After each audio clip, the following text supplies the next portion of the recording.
حضرت احمد بن حنبل بہت بڑے بزرگ گزرے، اللہ اکبر، کیا ان کا علمی مرتبہ تھا۔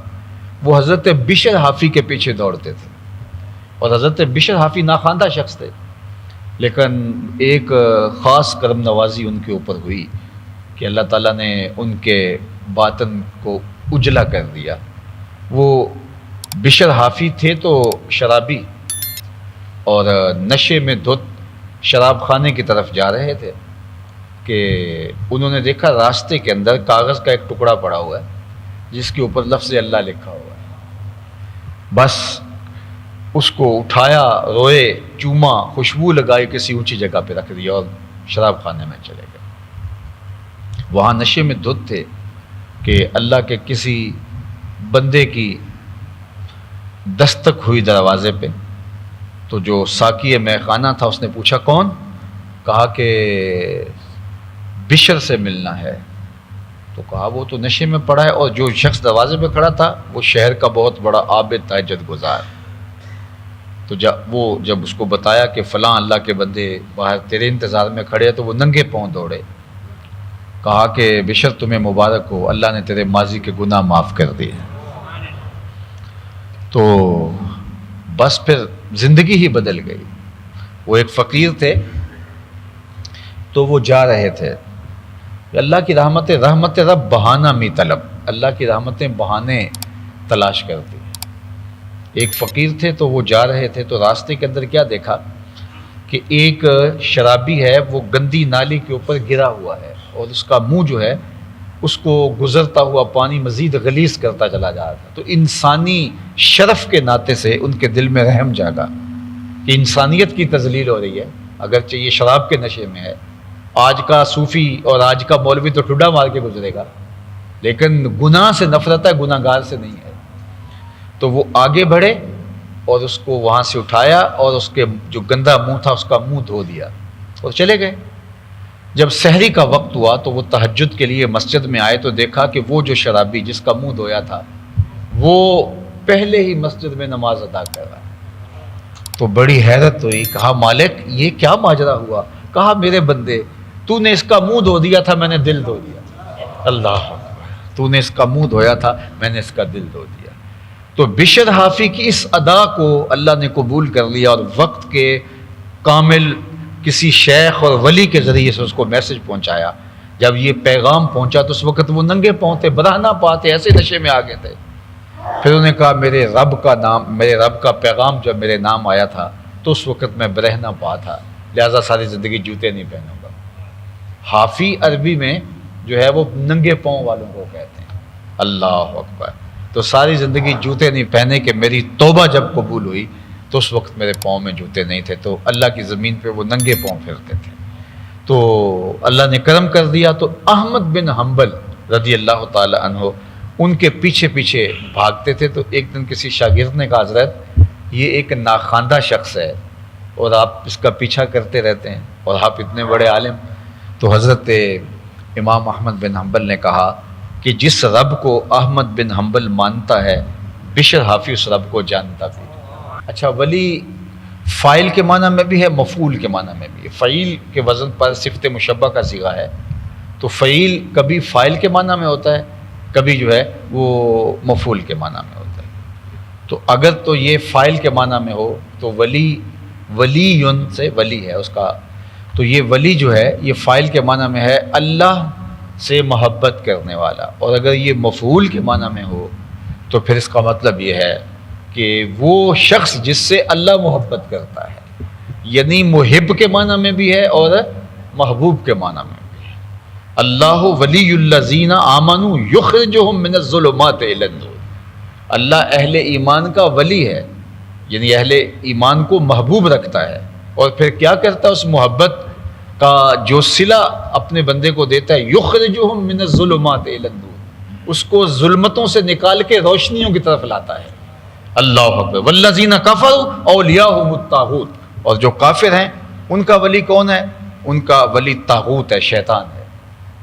طاغوت ان کے اولیاء ہیں، یخرجونہم من النور الی الظلمات، تو وہ ان کو روشنیوں سے اندھیروں کی طرف جو ہے وہ لے کے جا رہے ہوتے ہیں۔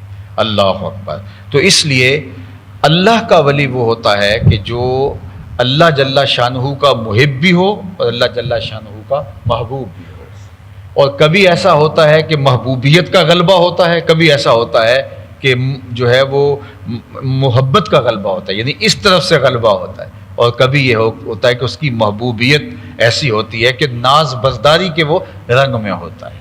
تو یہ اللہ تعالیٰ کا ایک نظام ہے کہ جب بندہ اس سے پیار کرتا ہے تو وہ فرماتا ہے میں بھی اس سے پیار کرتا ہوں۔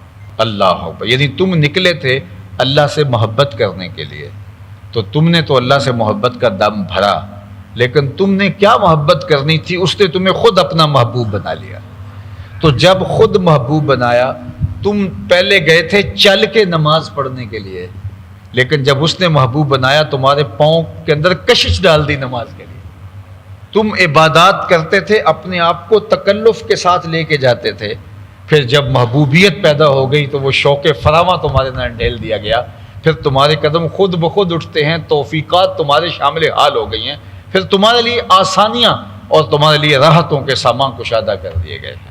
اور ایک حدیث پاک میں آتا ہے میرا بندہ میرے ساتھ کثرت نوافل کے ذریعے سے تقرب اختیار کرتا ہے، میرا بندہ میرے ساتھ تقرب اختیار کرتا ہے فرائض کی ادائیگی کے بعد کثرت نوافل سے، اور جب وہ کثرت نوافل سے میرا تقرب حاصل کر لیتا ہے تو فَكُنْتُ سَمْعَهُ الَّذِي يَسْمَعُ بِهِ وَبَصَرَهُ الَّذِي يَبْصُرُ بِهِ وَيَدَهُ الَّتِي يَبْطِشُ بِهَا وَرِجْلِهِ الَّتِي يَمْشِي بِهَا، فرمایا پھر میں اس کے ہاتھ بن جاتا ہوں جن سے وہ پکڑتا ہے، میں اس کی آنکھیں بن جاتا ہوں جن سے وہ دیکھتا ہے، میں اس کے کان بن جاتا ہوں جن سے وہ سنتا ہے۔ یہ بخاری کی روایت ہے۔ تو اس کا مطلب کیا کہ معاذ اللہ کان بن جاتا ہے؟ نہیں، مجسم نہیں، یعنی اس کے کانوں میں شنوائی کی قوت اپنی جناب سے ڈال دیتا ہے، اس کی زبان میں جو ہے وہ طاقت اور توانائی اس کی طرف سے خاص طور پہ ودیت کر دی جاتی ہے۔ ہاتھ اس کے ہوتے ہیں لیکن اللہ تعالیٰ اپنی طرف سے خاص جو ہے وہ توانائیاں اور قوتیں اور اس کے اندر جو ہے وہ طاقتیں پیدا کر دیتا ہے۔ تو گویا اللہ اس بندے کو اپنی شانوں کا، اپنی صفات کا مظہر بنا دیتا ہے، اسی لیے وہ اولیاء کے لیے طی زمان بھی ہوتا ہے اور طی مقام بھی ہوتا ہے، وقت بھی سمٹ جاتا ہے اور ان کے لیے فاصلے بھی مٹ جاتے ہیں۔ تبھی تو آصف بن برقیہ جو ہے وہ حضرت سلیمان کی امت کا ولی جو ہے آنکھ جھپکنے سے قبل تخت بلقیس لا کے قدموں میں رکھ دیتا ہے، انا آتی کا بہی قبل ان یرتد الیک طرفک۔ جب حضرت سلیمان نے کہا کہ کون تخت بلقیس لائے گا تو ایک جن نے کہا میں دوپہر تک لے آتا ہوں، یعنی مجلس برخاست ہونے تک۔ تو حضرت سلیمان نے کہا نہیں، مجھے اس سے بھی پہلے چاہیے، یعنی میں اگر آپ سے کہوں کہ آپ جو ہے وہ کراچی سے کوئی چیز آپ میں سے کوئی شخص لا کے دے تو کم از کم وہ 8 دن کا، 5 دن کا یا 2 دن کا تو ٹائم دے گا، اور ایک بندہ کہے کہ عصر تک لے آؤں گا تو غنیمت نہیں ہے، کہ کوئی کہے عصر تک آ جاتی ہے جناب تو غنیمت ہے۔ تخت بلقیس تھا، 1 مہینہ جاتے ہوئے لگتا تھا، 1 مہینہ آتے ہوئے لگتا تھا، 7 کوٹھڑیوں میں مکفل تھا، زمین میں گڑا ہوا تھا، پہرے دار کھڑے ہوئے تھے، 60 ہاتھ چوڑا تھا، 80 ہاتھ لمبا تھا، کئی ہاتھ موٹا تھا، اور اس کو اٹھا کے لانا کیسے لایا جائے؟ جن نے کہا کہ میں آپ کی مجلس کے اختتام سے پہلے لے آتا ہوں۔ بہت بڑی بات تھی نا، لیکن اللہ کا پیغمبر کہتا نہیں، مجھے اس سے بھی پہلے چاہیے۔ اللہ اکبر، اس سے بھی پہلے چاہیے۔ اب حضرت سلیمان کو پتا تھا نا جن کی تربیت میں کی ہے وہ کس کس مقام پہ، تو ایک نے کہا میں ظہر تک لے آتا ہوں، دوپہر تک لے آتا ہوں، بڑی بات تھی، لیکن حضرت سلیمان نے نہیں، مجھے اس سے بھی پہلے چاہیے۔ اللہ اکبر۔ جب حضرت سلیمان نے یہ کہا تو پھر ان کی مجلس سے ایک دوسرا شخص اٹھا جس کا نام مفسرین نے آصف بن برقیہ بتایا۔ قرآن نے تو کہا وقال الذی عندہ علم من الکتاب، پھر وہ اٹھا جس کے پاس کتاب اللہ کا، زبور کا علم تھا، سارا بھی نہیں تھا، تھوڑا سا علم تھا، علم من الکتاب، کتاب سے کچھ علم تھا، وہ کھڑا ہوا اور کیا کہا؟ جن نے تو کہا تھا قال عفریت من الجن، جنوں میں سے ایک بڑے قوی ہیکل جن نے کہا تھا میں دوپہر تک لے کے آتا ہوں، لیکن آصف بن برقیہ نے کیا کہا انا آتی کا بے، حضرت یہ ذمہ داری میری رہی، کب تک لاؤ گے؟ وہ تو دوپہر تک کا وقت دے رہے ہیں، تمہارا ٹائم ٹیبل کیا ہے؟ کتنے وقت میں لاؤ گے؟ 2 گھنٹے 3 گھنٹے کتنے وقت میں لاؤ گے؟ تو اس نے کیا کہا انا آتی کا بے، حضرت میں ابھی لے کے آتا ہوں، یہ نہیں کہا منگواتا ہوں، یہ لفظ سمجھیے، منگوا لیتا ہوں. آنا آتی کا بے ہی، میں لے کے آتا ہوں، جاؤں گا بھی اور آؤں گا بھی اور تخت بھی لے کے آؤں گا. آنا آتی کا بے ہی، میں جاتا ہوں اور اس کو لے کے آتا ہوں. کتنا وقت لگاؤ گے؟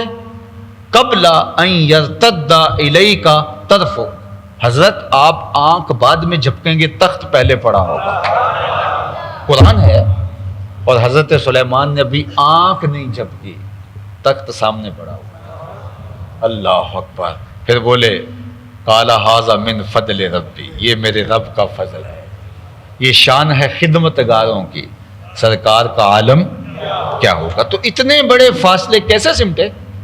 کوئی اتنا سریع رفتار کیسے ہو سکتا ہے؟ تو بخاری کی حدیث پڑھو، جب کوئی میرا ہو جائے تو پھر اس کی میں ٹانگیں بنتا ہوں. توانائی اس کی نہیں ہوتی، طاقت میری ہوتی ہے. اللہ، لب اس کے ہل رہے ہوتے ہیں لیکن منصور کے پردے میں خدا بول رہا ہے. اللہ اکبر. ہاتھ اس کے ہوتے ہیں، اس کو عطا کردہ توانائیاں، قوتیں جو ہیں وہ میری ہوتی ہیں. پھر اس کی آواز میں بن جاتا ہوں. ممبر پہ خطبہ دے رہے ہیں حضرت عمر رضی اللہ تعالیٰ عنہ، اور نہاوند میں جنگ ہو رہی ہے، نہاوند میں جنگ ہو رہی ہے اور حضرت عمر خطبہ دے رہے ہیں ممبر پہ بیٹھ کے. اور جو جنگ کا کمانڈر ان چیف ہے ان کا نام ساریہ ہے. اور پہاڑ ان کے پیچھے تھا، دشمن آگے تھا. تو دشمن نے چکر چلایا اور ان کو ابھارا، اور تاکہ وہ آگے بڑھیں، کیونکہ پچھلا حصہ محفوظ تھا پہاڑ ہونے کی وجہ سے. جو پیچھے سے حملہ نہیں ہو سکتا تھا، پیچھے پہاڑ تھا، تو آگے سے لڑائی ہو رہی تھی. تو جب انہوں نے اشتعال دلایا نا، تو حضرت ساریہ اپنے فوج کو لے کے آگے بڑھنے لگے. دشمنوں نے پیچھے ایک دستہ کھڑا کیا تھا، جب یہ آئیں گے تم پیچھے پہاڑ کے پیچھے آ جانا تاکہ یہ درمیان میں پھنس جائے. تو جو ہی حضرت ساریہ اس جوش سے آگے بڑھنے لگے، حضرت عمر خطبہ دے رہے تھے، گفتگو چل رہی تھی، صحابہ سے مخاطبت کر رہے تھے. اچانک آپ نے یا ساریہ الجبل، اے ساریہ پہاڑ کو نہیں چھوڑنا. لوگوں کو حیرت ہوئی کہ خطابت تو ہم سے ہو رہی ہے اور ساریہ تو جنگ پہ گئے ہوئے، تو یہ ساریہ الجبل، ساریہ پہاڑ کو نہیں چھوڑنا، یہ کیا کہا؟ اللہ اکبر. وقت گزرتا گیا، جنگ فتح اور کامیابی کے بعد جب وہ مجاہدین واپس 1-2 مہینے کے بعد واپس پلٹے، تو حضرت ساریہ حضرت عمر کو ڈھونڈ رہے ہیں اور لوگ بھی بیٹھے تھے. تو حضرت ساریہ نے کہا حضرت آپ کی آواز نہ آتی تو مر گئے تھے. اللہ اکبر. ہم پہاڑ کو چھوڑ دینے لگے تھے. اللہ اکبر. تو یہ پھر حضرت عمر کی آواز میں اتنی طاقت کہاں ہے کہ یہ چلی جائے وہاں تک، لیکن کہا پھر اس زبان میں بن جاتا ہوں. اللہ اکبر. تو یہ اللہ طاقت اور توانائی اور ہمت پیدا فرما دیتا ہے.